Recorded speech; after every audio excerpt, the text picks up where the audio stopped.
The mission continues. In Afghanistan's unforgiving terrain, U.S. Marines face longer patrols, greater risks, and constant uncertainty. This is the next chapter of their story. Marines in Afghanistan, Part 2.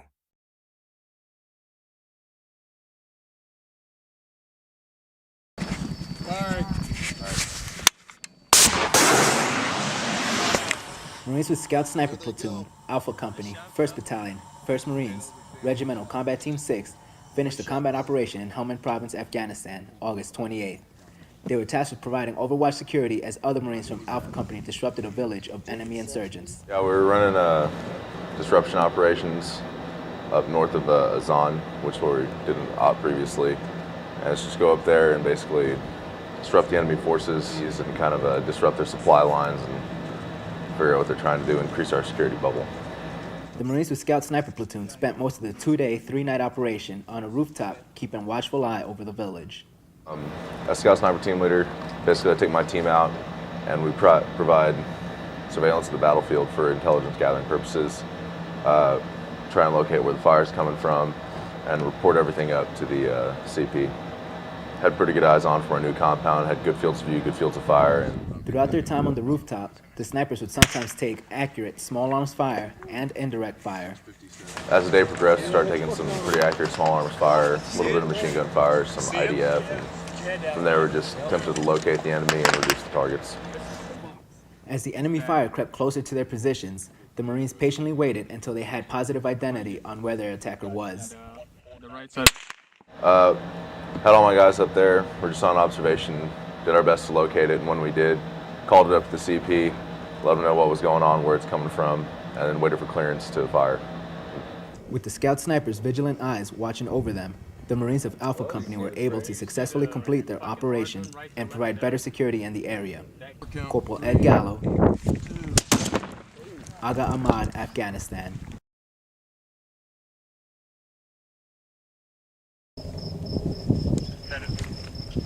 We're ready to take a jab shot. Alright, radio as soon as the shot's taken, so I can drop more rounds. Roger, over. Are you good? Alright. Am I in your way? No. Going into seeker. Timing. Oh no, where'd the rudder hole go?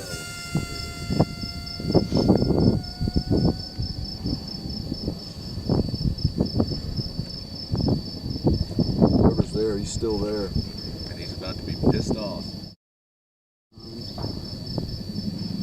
Oh, hey! Rocket. From where? That way. Target locked. Firing. Alright.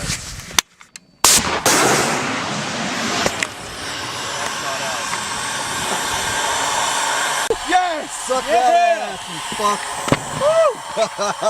Hey, mortars are going too. Yeah! Mortars are going too. There they go. Nice shot, bro. Hey, that was a damn good shot, dude. Nice shot, brother.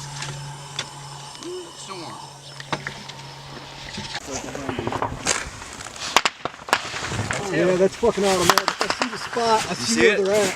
You see him? Yeah. Put your head down, man. Yep. There's somebody's right over here too. Yeah. Like, give me the IAR. Yeah. I think they're right down the alley. I get it way off. I don't know. I can't maybe that ain't it. They're close, so. Going down that alley down there? Yeah, that's where it's coming from. The A couple guys down there, second ago. So. were they right down the alley? Yep.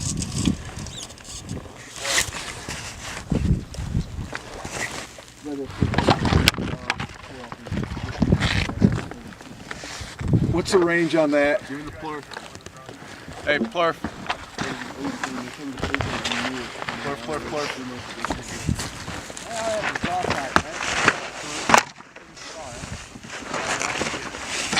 This rifle does not. Very close one. Yeah, electrical Showing up every time. You look to the right about 100 meters. You see that little structure? Without the roof. Yeah. Shot. Incoming. That was Yeah.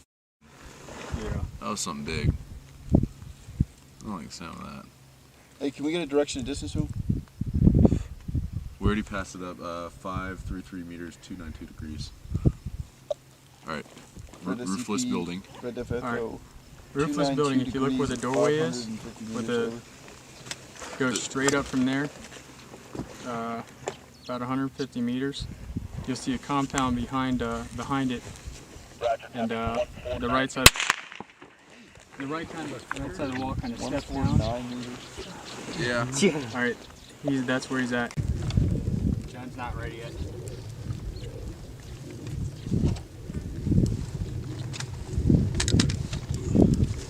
Hold on. Getting too crazy.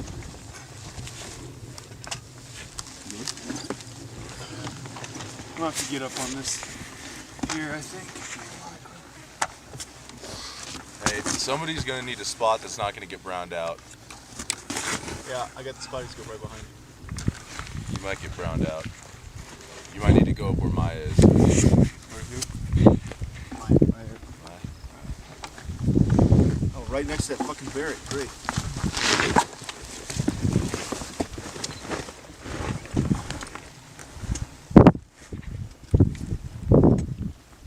Alright, I got I'm at 550 elevation, 6 left wind.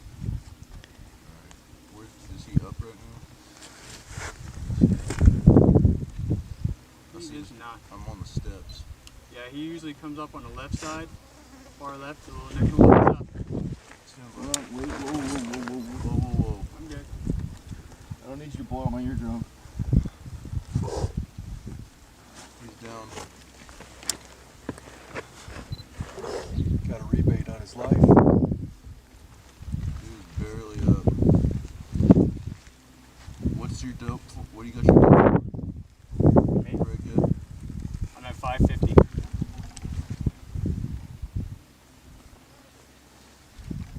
Come down 0.1. I'd rather you hit in front of that. I'd rather you hit the face of the back.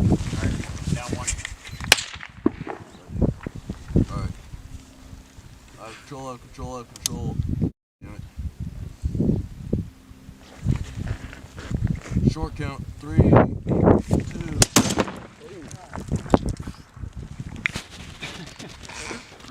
One of them. On that I think down below. fucking threw rocks in my foot. And he's fucking definitely fucking gone. Where did you see it? Was it a hit? Yeah, right after the rocks finished coupling my face. In between the oh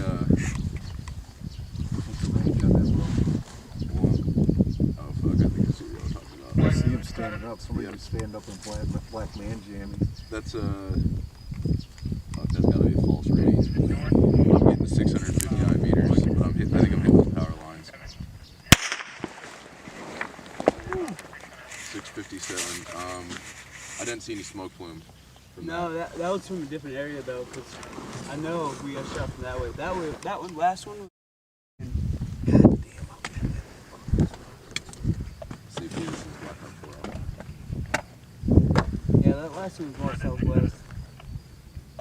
Roger, we were taking sporadic accurate fire from the northwest region to locate now.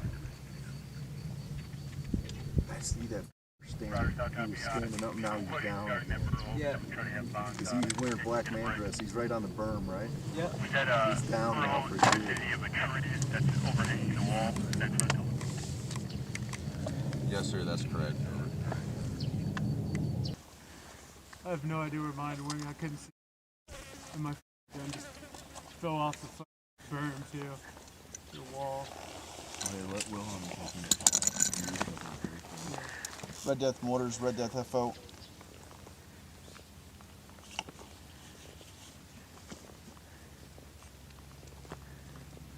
Send it from orders. Roger, you get my correction? Right 80, add 50, over. Roger, we're tracking. Do you need my direction? Over.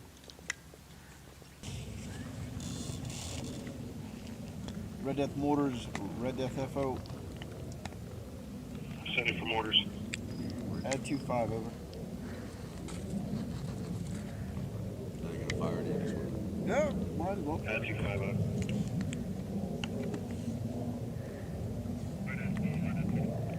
This is Red Death FO.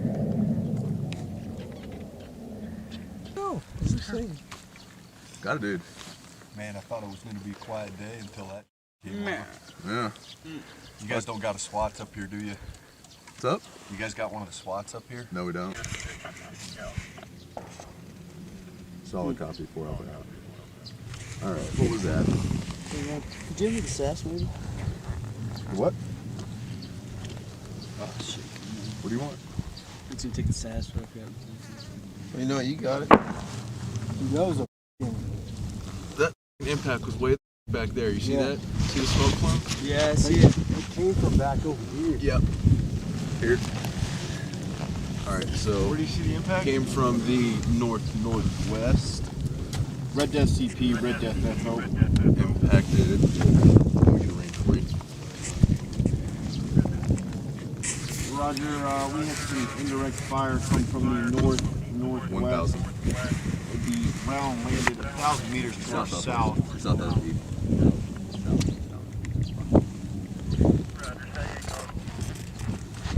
Red Death FO. Did y'all see any smoke come up from over there? They gotta have somebody spotting this.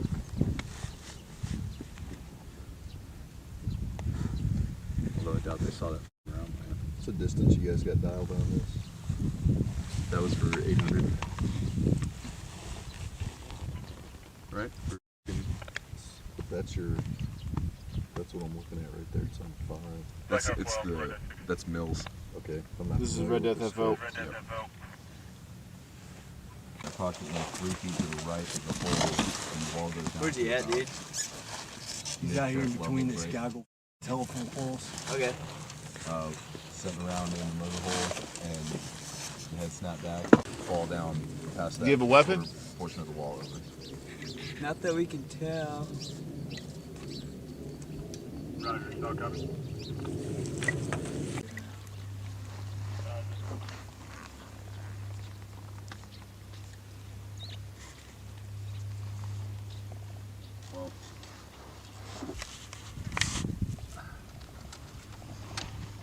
That was nothing. I was just looking through the motor hole.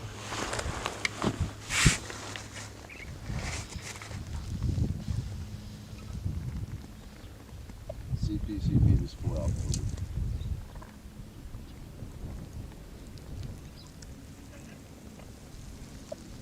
We just took 2 more pop shots from the north and west.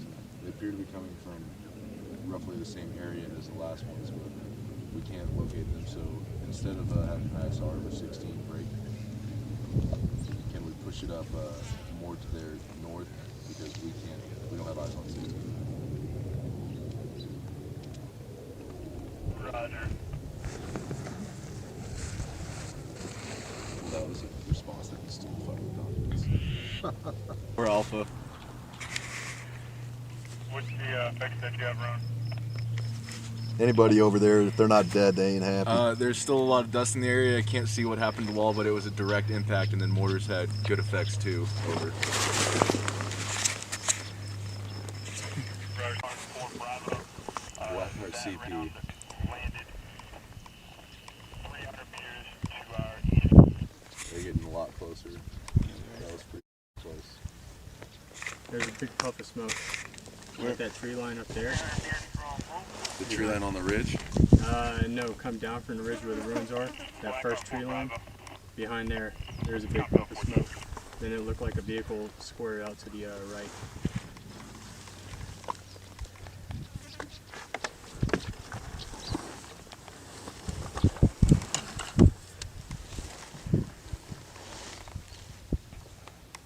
Hey, there's people up on the hill. Yep. To the left great wall.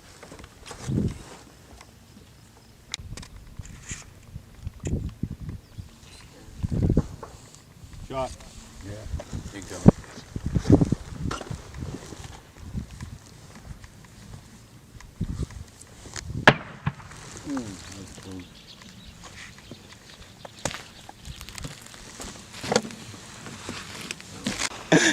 Here.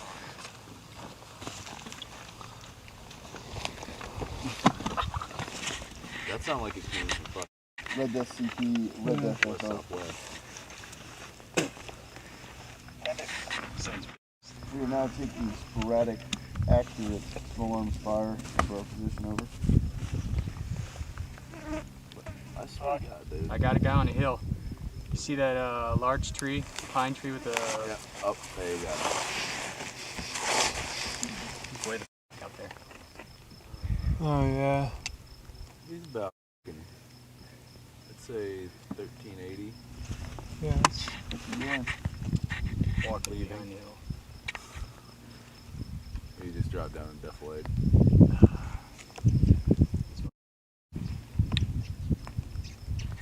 We have at 1500. Oh. Hey, it's coming smooth. Done. Close. Yeah, it is. Yeah.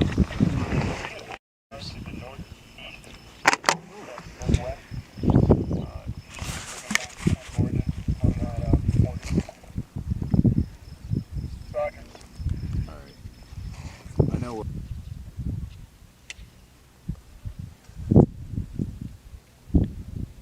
Got a dude back by this alleyway by satellite dish. Walk to the left. Lost him. Look like an old dude. One of the white man jams.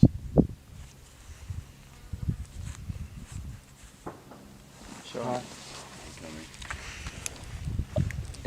Incoming. Yeah, it is. I was gonna say that. It's coming from over there. Yeah.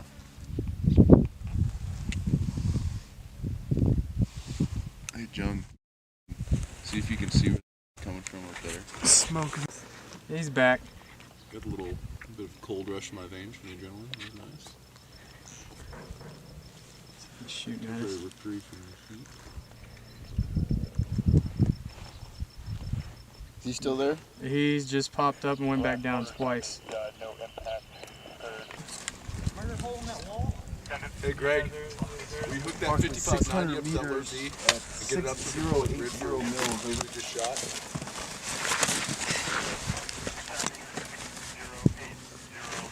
Your pros forgot. Oh, copy. Where's the 5590 at?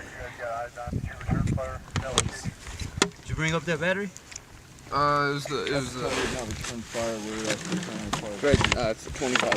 Hey, if I get ready to shoot on this 50 cal, I'll say going loud out loud. So you cover your ears.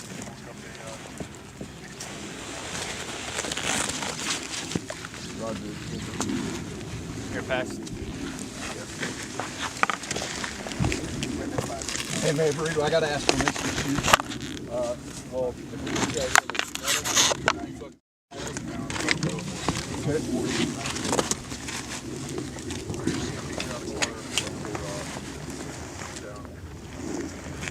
That's 338 degrees and 550 meters is where we took that machine gun fire from. say again? 338 degrees and 500 meters. 550 meters. Roger, just fire, pull it out. Direction 6010, distance 550, over.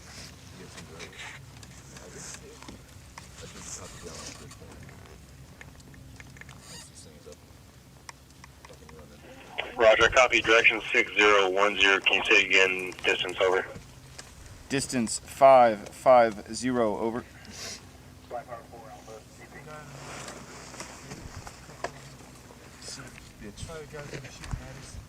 This is Red Death FO, send it.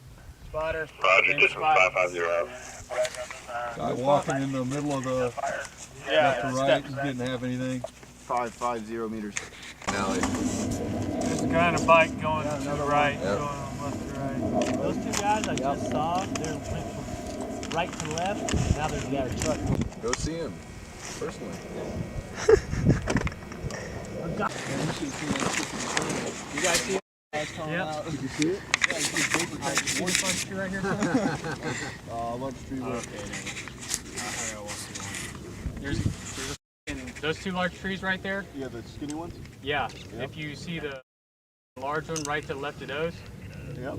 that gap, in that area, get 1 to 2 tree lines, that one, and the ones on the far left, is where they were firing from. Yeah.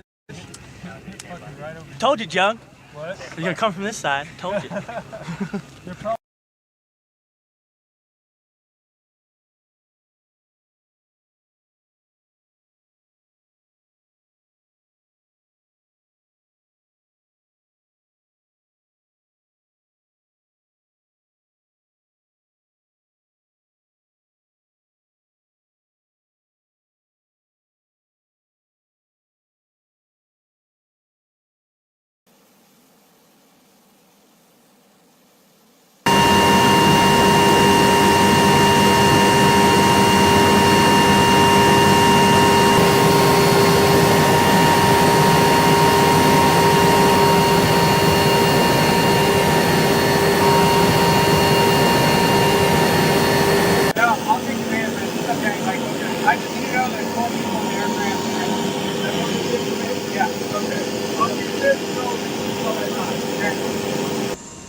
impact did 9/11 have on your life?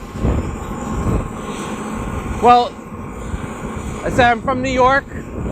I had gone to high school, Stuyvesant High School, right across the street from the World Trade Center. I was actually a freshman in high school when the first bomb attack happened in 1993. Brought back a lot of those memories. I went to college, NYU, Lower Manhattan. And at that point, it was an attack on, not just on the U.S., but on my home. Well, on that, how do you feel about 9/11? Like you said, it's 11 years later. When you think back to that moment? Well, I haven't forgotten, you know, and I don't think most Americans have forgotten, but I think a lot of the effect has worn off. And every day I look around and realize I'm not in New York anymore, and I haven't lived in New York now for quite a while. And every day I'm reminded when I look at my job and what I do that the reason I'm here and what I'm doing is because of that day. How do you feel about your mission out here? I feel that our mission out here is still the same. You know, at our level, we're going out every day doing the mission we're ordered to do. And primarily we're out here to support the Afghans. You know, just like us who are, you know, patriots and love our country. There's thousands of Afghans that are here supporting and loving. They love their country. They're patriots as well, and they want to do what's best for their country, lead it into the future, and just make it a better place for themselves and their families and their countrymen. What do you want to tell Americans about the importance of their support for the troops? Hey, we're out here for everyone in the United States, for all of you out there listening and watching. And we can't do it without your support. Obviously we're here because we love our country, and we're going to continue doing what we do to ensure the safety of the United States going forward, not just for our generation, but for our future generations. And without your support, we can't. So we appreciate it. We're thankful for it, and we just ask you to continue to support us till we're all home again someday. Anything else you'd like to add? Just want to say hi to my wife, Cynthia, our two children, William and Adriana, back home. They're in San Diego. Love you and miss you guys. Mom, Dad, Hayato, all my aunts, uncles, grandparents, my friends from the Flushing Bayside YMCAs, and Rich, Lisa, all my buddies back home. Looking forward to getting back to New York and seeing you all again soon. Miss you, love you all.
My name is Corporal Angelo Tuxedo.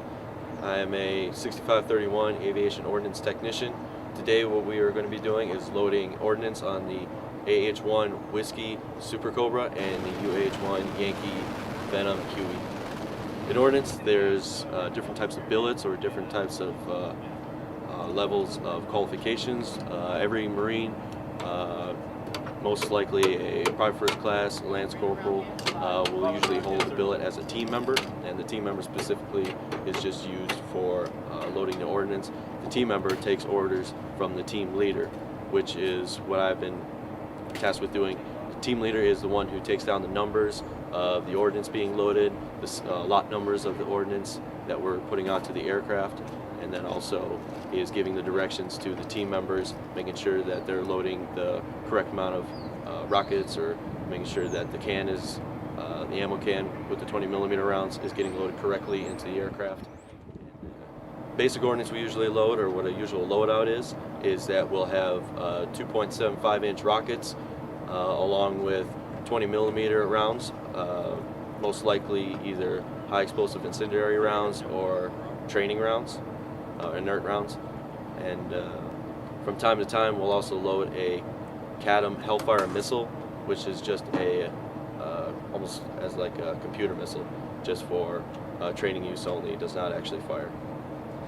Along with all that ordnance, one of the last things we load is the countermeasures, which is the ALE 47. So that would be chaff and flare, all the countermeasure systems for the pilots in case of a radar lock-on or any enemy lock-on of any sort.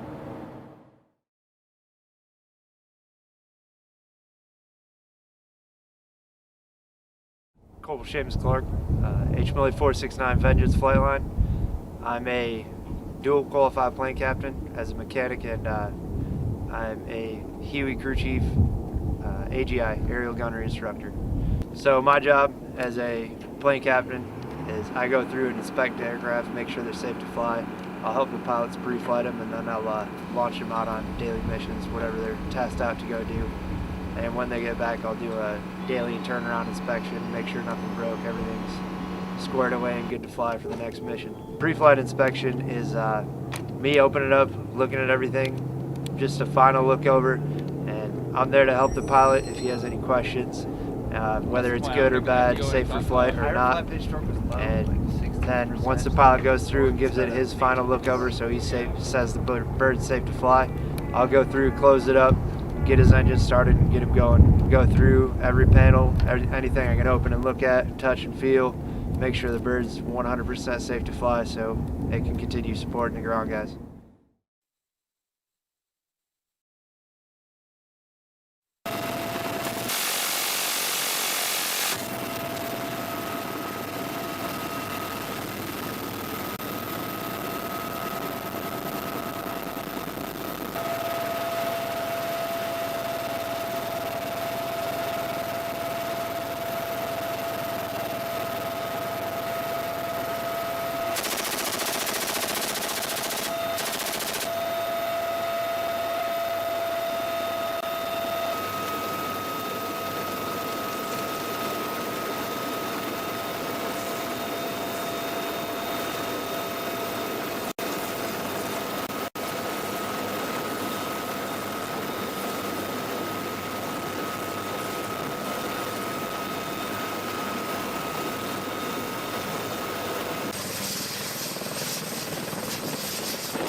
We're the guys going out there every single day on every engagement, keeping the infantry from getting shot at, and nobody else can say that they do that. Nobody else can say they can get into the overhead in 5 minutes and stop the infantry from getting shot at, prevent casualties.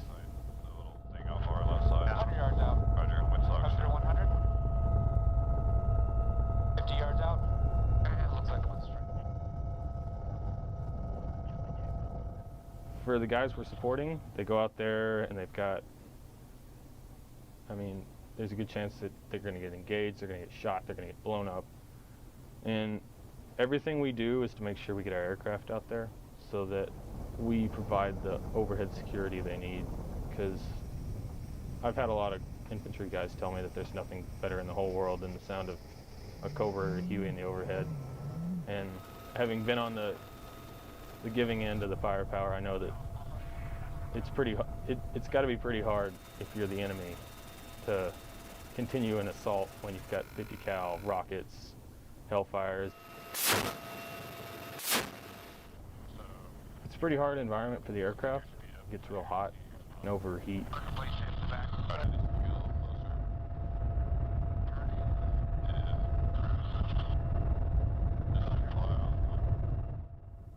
Most of us haven't deployed yet, but you kind of think about the stuff you want to do when you're over here. Everybody wants to go to Afghanistan and do their real job instead of just training and training and training.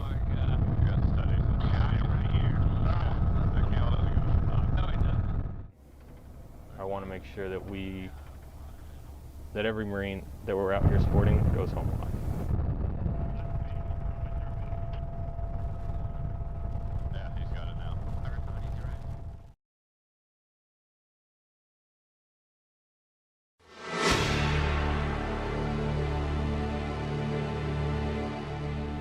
We're the guys going out there every single day on every engagement, keeping the infantry from getting shot at, and nobody else can say that they do that. Nobody else can say they can get into the overhead in 5 minutes and stop the infantry from getting shot at, prevent casualties. The little thing off our left side. 100 yards out. Roger, wind slow. 100. 50 yards out. Looks like the wind's straight. For the guys we're supporting, they go out there and they've got, I mean, there's a good chance that they're going to get engaged, they're going to get shot, they're going to get blown up. And everything we do is to make sure we get our aircraft out there so that we provide the overhead security they need, because I've had a lot of infantry guys tell me that there's nothing better in the whole world than the sound of a Cobra or a Huey in the overhead. And having been on the giving end of the firepower, I know that it's got to be pretty hard if you're the enemy to continue an assault when you've got 50 cal rockets, Hellfires. It's a pretty hard environment for the aircraft. It gets real hot and overheat.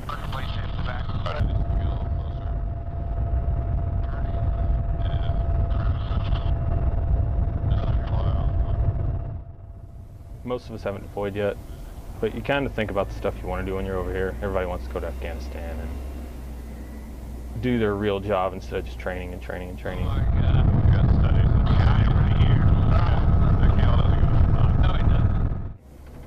I want to make sure that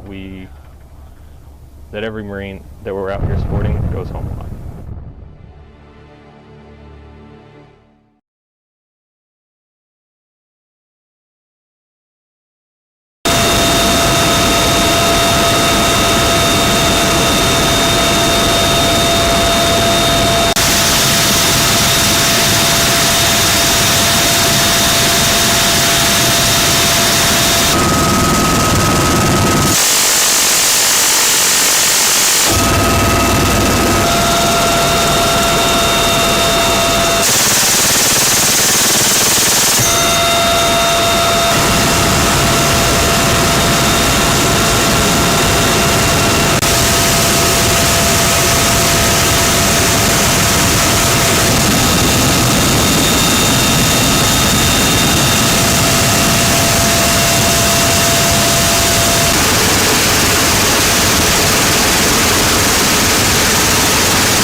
Marines from 2nd Battalion, 5th Marine Regiment conduct cave exploitation missions during Operation Jaws. The Marines participated in one phase of the operation, which was designed to find and destroy weapons caches, improvised explosive devices, and drug-producing facilities.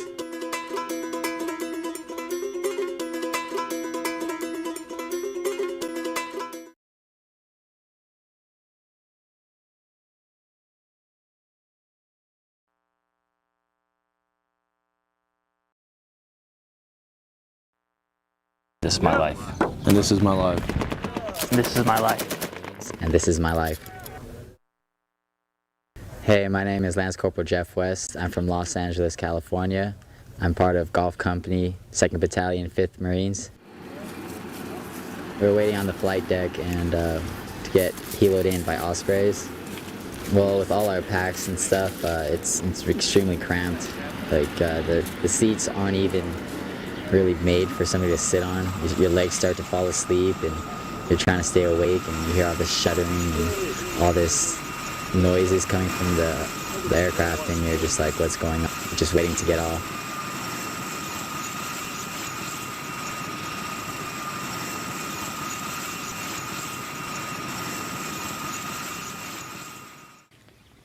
And then finally, about a couple hours later, we finally hit the deck and started the operation. So we just started a movement and patrolled to our next destination, our next checkpoint. We had tanks roll up with us as well, and we have several assets helping us out, air support and such, eyes in the sky. And when we started taking contact from around 600 meters off, and a couple of my buddies were on the roof, and some of the other guys were on the roof as well. Tanks were on each side of our building as we were taking contact. We all heard like cracks over our heads and impacts around us and stuff like that. Just taking cover and trying to find a better spot to engage. And after my buddies put a couple of tracer rounds in that area, the tanks started opening up with their 240 coaxial guns and their main guns. But when the main gun opens up, whew, that thing is insanity. It shakes everything. You can see all the overpressure just going out all over the place, and it knocks the wind out of your lungs and stuff like that. And you're just like, then you know when you look down range and you see freaking just whole walls just collapsing and buildings. Like, thanks. We love our tanks.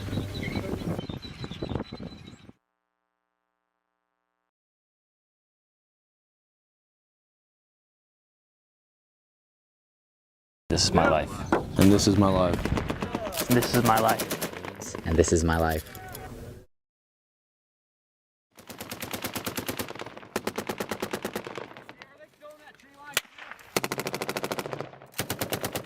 We got into several firefights. At first it was just like a few pop shots here and there, and then they started really getting accurate. We could, from the guys that were on top of the roof, meaning the post, they were just right below, like at least 3 feet below where each guy was. It started to erupt even more, taking shots from the flank, taking shots from head on. We couldn't get identification on where they're coming from until like we narrowed it down finally to different areas that they have to be shooting from. And we returned fire. It was mostly by machine gunners and their medium machine guns, the M240s. I was running down below it, just tossing up the extra ammo whenever they started to run low. I mean, it seemed like it was pretty long, but I would say about like 15, 20 minutes. It felt a long time. They usually shoot from 500 meters out. Whether they're shooting from 500 meters out would be less likely because those shots were so effective. Like they're literally just right below the guys on post, and we could see the impacts because I was standing right underneath it and I could see the impacts hit the roof. What was going through your head during this? Just hopefully that they don't start moving up. Those rounds start being walked on closer and closer to each of my buddies out there.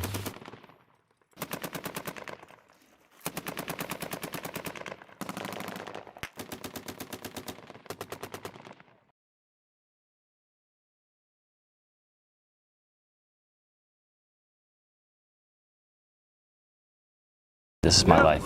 And this is my life. And this is my life. And this is my life.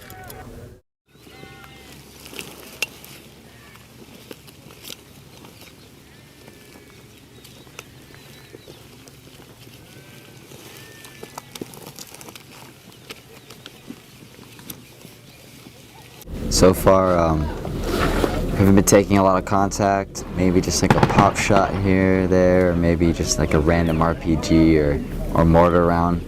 But honestly, there hasn't been much going down. We've been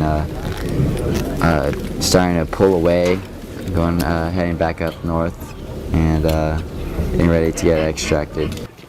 We've gone and we've done clearing operations. Still, we still clear a couple of buildings, target buildings. I mean, we're pretty much worn out. Doing whatever we could do to stay sane. Drink water. Everyone's been making bread. One of the guys, he has some speakers and we play music.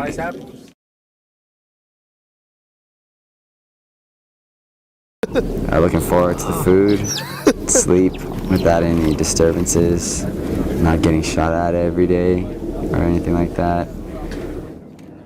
Being able to talk to friends and family, tell them I'm alright. What did you tell your friends and family before this operation? Like if I die, if I die during this thing, I want you to have like a peace of mind. Because I'm telling you now that it might happen, because this is a dangerous operation. Mostly everyone just finally finds their peace. They realize that it's their job, that something might happen to them, whether they die or they lose limbs or something, and they just got to push on through it and make the best of it, keep on going. We're all okay, and we're fine. We're ready to go back home.